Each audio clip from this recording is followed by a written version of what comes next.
Hi, I'm Stephen Vantassel. You're listening to Living the Wildlife, discussing all things related to vertebrate pest control as part of the Pest Geek podcast family. This is the disclaimer for Wildlife Control Consultant and Pest Geek podcast with Living the Wildlife podcast. Always follow national, state, provincial, and local laws when using pesticides and or other control methods to manage pests. Wildlife Control Consultant, LLC, Pest Geek Podcast, Living the Wildlife Podcast, Stephen M. Vantassel, or their or his affiliates are not responsible for followers' use of the information provided here. Hi everyone, Stephen Vantassel here, Wildlife Control Consultant, bringing another episode of Living the Wildlife as part of the Pest Geek Podcast family. Hey, got back from vacation a while ago and had, of course, a week of work, and now it was a long week. I had to go out and do some training with a company out in Missoula, and I hope they certainly enjoyed that opportunity. That was great to be with them, to go out and show them the ropes in terms of vertebrate pest control. So really enjoyed doing that in terms of my day job. Hope you had a vacation before. I'm now recording on September 1st, 2023. Hope you got a little vacation in over the summer if you don't have kids, and certainly after the kids are back in school, prices drop a little bit as well as things kind of open up. So certainly that may be an opportunity for you as well. Do take a few moments if you would. Subscribe to the channel, ring the bell, give us a 5-star rating. We definitely appreciate that. And of course, you can also reach out to me at wildlifecontrolconsultant@gmail.com, wildlifecontrolconsultant@gmail.com. Would love to hear from you. Of course, even if you have something negative to say, we'll take that as well. Perhaps you may have ideas for future shows, topics that you would like to have covered.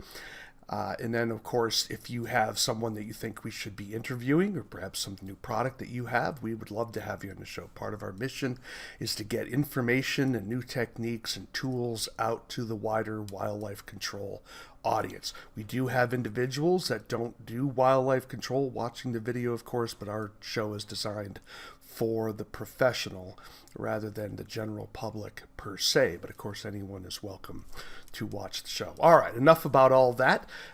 This week, I wanted to talk a little bit about an email I received that was a little critical. I can't say it was harsh. It wasn't harsh. I thought it was certainly constructive criticism. So not all criticism criticism generally isn't welcomed per se. In other words, someone's like, yay, I got criticism today. But nevertheless, some criticism is more destructive and mean and personal rather than dealing with a particular issue or topic. And this certainly dealt with a particular issue and topic. It was about a video I recorded actually way back in February. What's the date I have down here? February 18th, 2022. And I'll show you that video here. It's the Wildlife Control Consultant, Stephen Vantassel, demos the Victor M4620 Zapper Max outdoor rat trap. Whew. Okay, so basically it is an electronic trap for rats and mice that can be used outdoors. It's not waterproof, okay, just to be clear. It's not something you can just simply stick out in your yard. You need to watch out for flooding and driving rain, that sort of thing. But certainly indoors and in protected areas outdoors.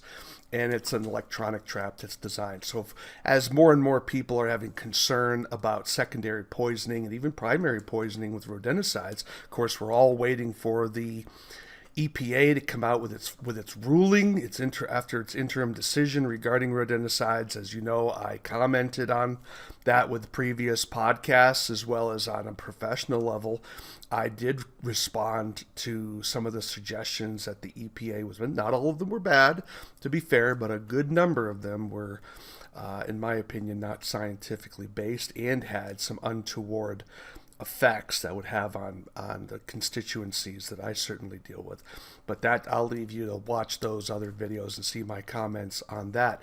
But nevertheless, the concern about primary and secondary poisoning with rodenticides is certainly legitimate.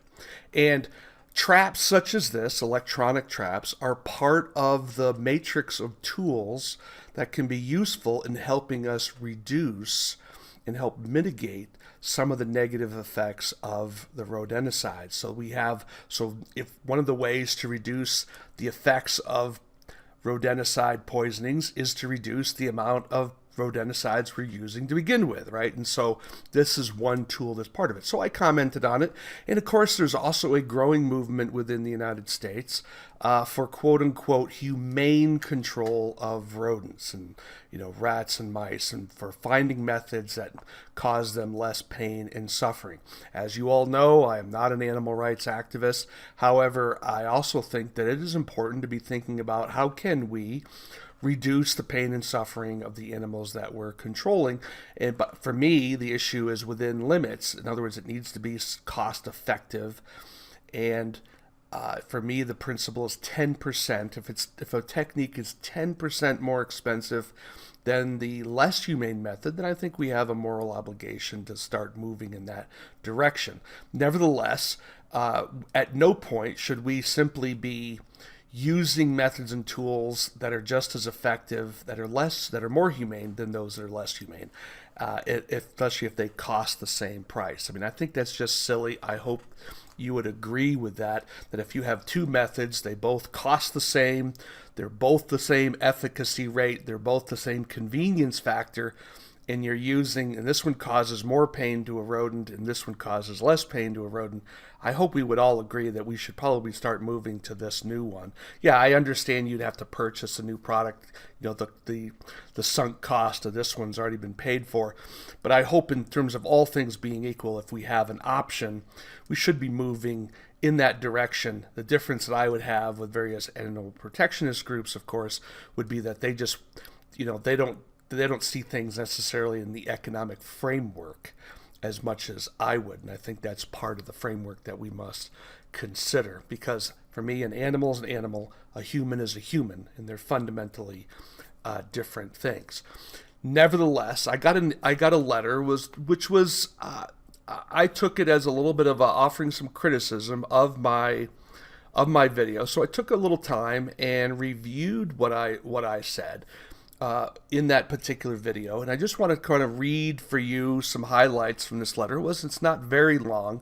I'm going to maintain the person's privacy here, and basically tell you what this individual said. And it said, "I just bought the subject trap and watched your YouTube review to better understand it. I have to say that the trap came with one of the poorest set of instructions I've seen in quite a while. I thought you might have had something to say about that." Well, the fact is I didn't comment on the instructions. And as I informed him, one of the things when you are dealing with traps as much as I have, you often don't read the directions for the traps. You only read them if you come up with a snafu and you have a little bit of difficulty, because you kind of just figure it out. So his comment there about my video was certainly correct. And you can see the video there on the screen. And I didn't do that. So fair enough. I think that's a fair comment. I didn't comment about that. And I think, just to be fair to myself, I do tend to talk toward professionals. So I sort of assume a certain level of knowledge and information in my audience that I have to remind myself, and this is where the letter, I think, offers a fair criticism, reminding me that, I need to think about that non-professionals are watching my show as well. So I need to be more cognizant of that when I'm doing my presentations. So fair enough, I will definitely take that. He says, the parts diagram was so indistinct as to be almost useless and made the description of how to disassemble the trap to put the battery in is hard to figure out. I'll take him at his word for that.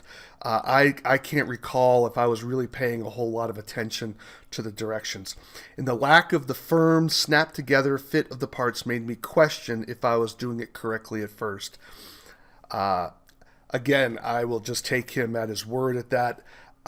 When I looked at my video, things looked like some of the inadequacies of directions should have been helped, in my opinion, with my video, granted, I did not engage the details of the directions, but I think if someone was watching me handle the trap, it should have given them additional insight on how to take the trap apart and then put the trap back together. So I'm not exactly sure how that goes. And the reality is that writing how-tos or directions is difficult, and the fact is some manufacturers just do a really poor job of it. I can't say whether Victor did a good or bad job on it per se, because I haven't looked back at the directions of the device. But nevertheless, it is hard, and there are occasions when manufacturers don't do it well enough because it's time consuming, it's expensive, you have to hire someone to do it. You have to go through the review process, and sometimes you just want to get it out the door to start making money, because the production research on this trap was probably quite expensive. So, Victor's a business, they're trying to make a living, and so sometimes corners get cut, and I don't know that they cut corners on the directions. I'm just saying that is certainly, if that happened, that is certainly an explanation for it. I'm not trying to justify it, I'm just simply saying sometimes we just have to sort of cut some people some slack, because I find the same thing that happens in the wildlife control field. I've read a lot of books, viewed a lot of videos in the wildlife control field, in the trapping field, fur trapping field, and frankly, sometimes their information's not all that clear. And where a little bit of editing would have gone a long way. And I can tell you that people are not beating down my door to get me to hire me to edit. So, not that I am the sum-all and be-all, but the fact of the matter is, why didn't they do that? Well, because it costs money, and they're trying to make a living, and it's time-consuming. I had a friend of mine, he published a book, and I'm like, well, why didn't you ask me to help him? It wouldn't have cost that much money. So, in any event, people just sometimes out of sight, out of mind. So, I'll just leave that as that. Case in point is the lid with two hold-down latches that didn't seem to latch firmly to anything. I didn't find that with mine, so maybe there was a little bit of problem with the manufacturing of his device. And the bait cup, he says, was so poorly described that at first I didn't know how it came apart or how to open it. I can see that. I can definitely see that. I hope that my video showed. I didn't really detail on how to open it up, but I hope that the fact that you saw me open it up, I hope that certainly helped helped you understand its function and how it worked. You just drop it down with no positive fit, no big deal, but you think they would mention that, so no, you're not puzzling over it. I guess for me, when you're talking about the bait cup, it just seemed natural for me, and so I did not comment on that per se, other than just simply, hey, here's the bait cup, I just dropped it back in. There is no LED notification after you close the lid and put the trap in place that it's still powered on if you were checking on it after several days. Fair enough. I probably should have mentioned that. My suspicion is that having the light on at that particular point, or to show you that it is armed and ready to go, I'm wondering if that would help drain the battery more, or require some additional wiring, which then again increases the cost of the trap. So, but fair enough, you do have to kind of take it on faith that when you push the button and the light turns on and then it goes off, that it's still on and that sort of thing. So that can be a little disconcerting. But my video did discuss the warning it gives you when the battery is starting to go low, and the warning it gives you if the trap's been, if the trap's been fired.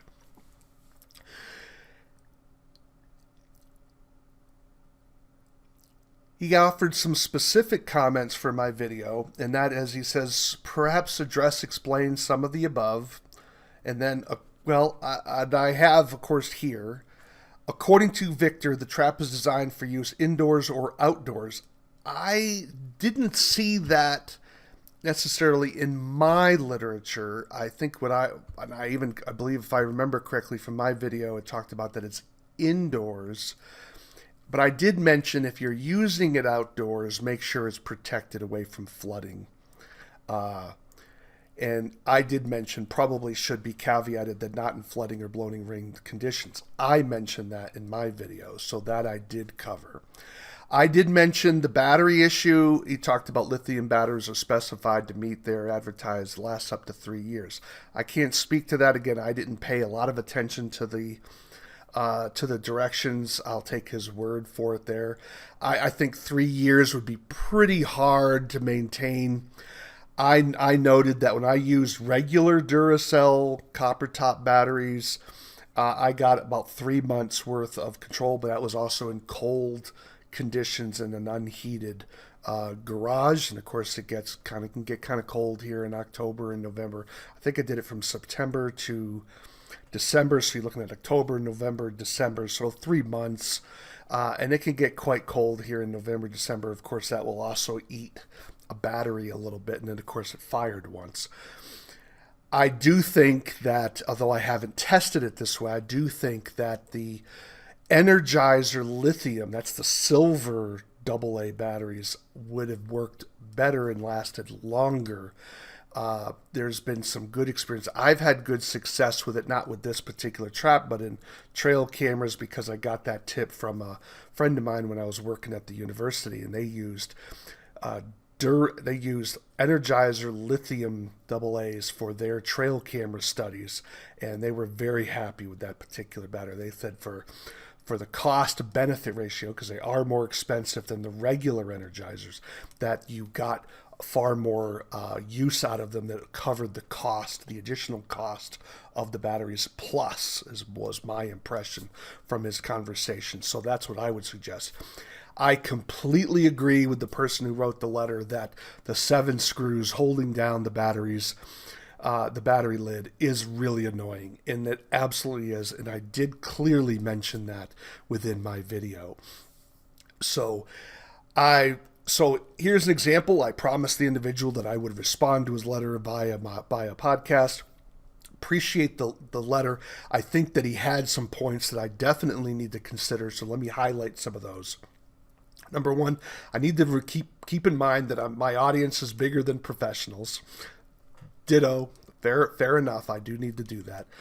And secondly, that perhaps I need to be a little harder and be a little more critical in my evaluation of products. My tendency is to accentuate the positive of products. Part of the reason is because anyone can be critical. I have enough enemies in this industry. I don't need to be creating more per se, but fair enough. I probably should have given a little bit more critical review, critical not in the sense of trying to tear something down, but a little more review to just show you the pros and cons and some things that you have to think about in terms of the features of the trap. And I think that would have been helpful so that you can make a better purchase decision. But I also want to just point out that I think it's easy to be critical. Anyone can do it. Anyone can throw rocks. We desperately need more individuals, more companies to provide us additional tools and resources for the wildlife control industry. So I am loath to just be too negative right off the bat. So I can try to give constructive criticism, and I will endeavor to do that, but I will be less Pollyannish positive, I guess, maybe the word that I want to use, and be a little bit more hard-nosed, I guess, a little bit, without being into Mr. Negativity. So I will take that as well. So that's my response to this individual. Thank you very much, of course, for your letter. We do appreciate feedback that's constructive, and I do take your letter as constructive. I didn't see it as mean-spirited, and that is certainly appreciated. And I will, I think some of the comments kind of missed the point in terms of what I put into the presentation, so I will put those aside. But I do think you made a couple of other points that either directly or indirectly that I definitely need to consider, and I will do that. So letting you know that writing to me that I do read my emails. If I don't respond to you, might have slipped past me. I do get a fair amount, but nevertheless, reach out to me again. Again, you reach me at wildlifecontrolconsultant@gmail.com. wildlifecontrolconsultant@gmail.com. Would love to hear from you, your triumphs, your trials, what shows that you would like to have, topics that you would like to have covered. Perhaps there's a question that you have that you're not quite sure how you're going to handle that. Of course, I am available for direct consultation as well, but if you're looking for free advice, then send me the question. I might bring it up in a future podcast, and then you get my opinion, of course, for free. Otherwise, I'm just going to talk about what interests me. And of course, we would love to have you subscribe to the channel, join us on Facebook with the Pest Geek Podcast family.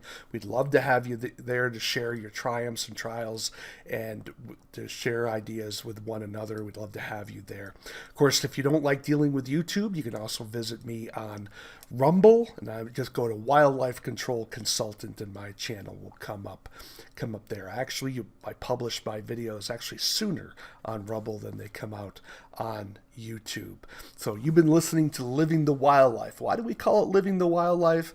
Well, because we want you to live the wildlife, not be the wildlife. Take care, everybody.